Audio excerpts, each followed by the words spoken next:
The Albanese Labor government's shameful and reckless handling of anti-Semitism here in Australia and its related weakness in supporting liberty and security for Israel has sunk to a new low.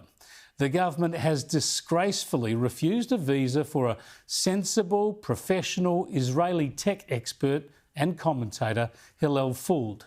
Fuld supports Israel, he hits back at Hamas propaganda, he's religious, he's clear-sighted, and from what I've seen, he's not wrong. Here's some of his work summarising 2 decades of the Gaza issue.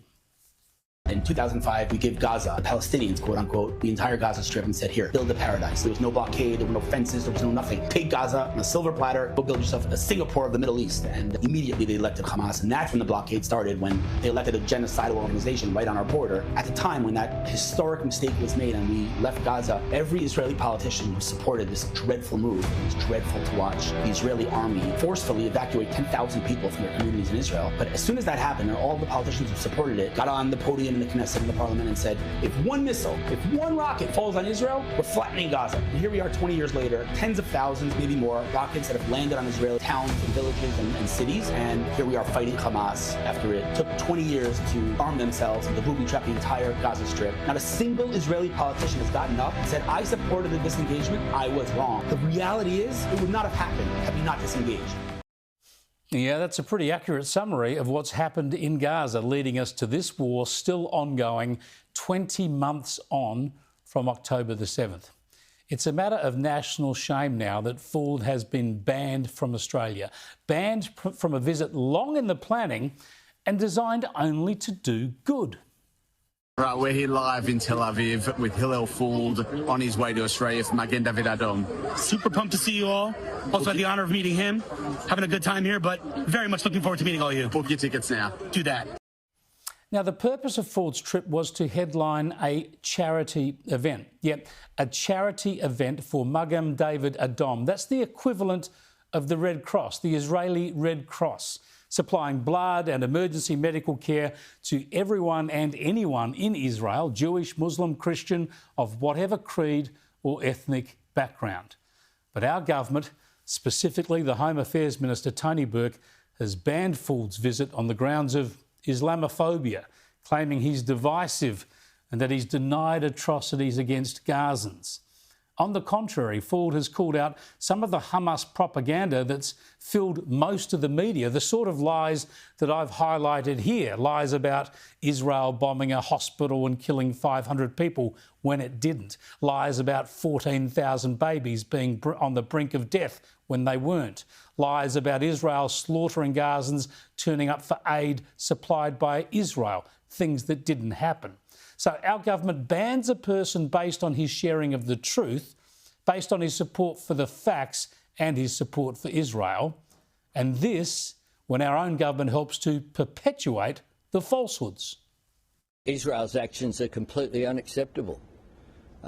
It is outrageous that there be a blockade of food and supplies to people who are in need in Gaza.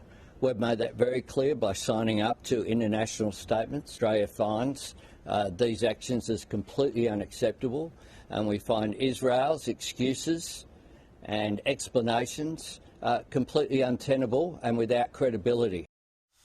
What makes the decision even worse is that the Albanese Labor government, and Burke in particular, have been jelly-backed when it comes to Muslim hate preachers and anti-Semitism on our shores. I'm elated! It's a day of courage! It's a day of happiness! It's a day of pride! It's a day of victory! This is the day we've been waiting for! What did the federal government do about this sickening celebration of the slaughter of more than 1,200 Israelis? Nothing. It did nothing. In fact, the next day, the Prime Minister spoke at the nearby Lakemba Mosque and didn't mention this hatred. And that night, we saw this.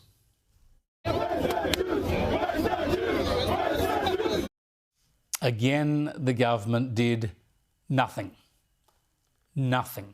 We have hatred being preached against Israel and Jews in this country almost daily, and the government does nothing. Instead, it's issued 3,000 visas to people from Hamas-controlled Gaza with insufficient security checks. And who does it ban? It bans Israelis, respected, law-abiding Israelis. Last year, it blocked the entry of former Israeli government minister Ayelet Shaked, claiming she would stoke divisions. And now it's respected tech commentator Hillel Fuld, who was coming for a charity event. The government's been lobbied to make this latest decision by a campaign of Muslim and pro-Palestinian activists maligning Fuld and demanding the government block his entry. Ever sensitive because of Muslim voters in key seats like Tony Burke's seat in southwestern Sydney, the Albanese Labor government has caved in. This government says it's refusing a visa because it stands against hatred. But what it's doing is giving in to hatred by refusing the visa. We have a national government at the moment that does not have the backbone to stand up for Australian values of freedom, democracy and tolerance. And that leaves us in a very sad and very dangerous place.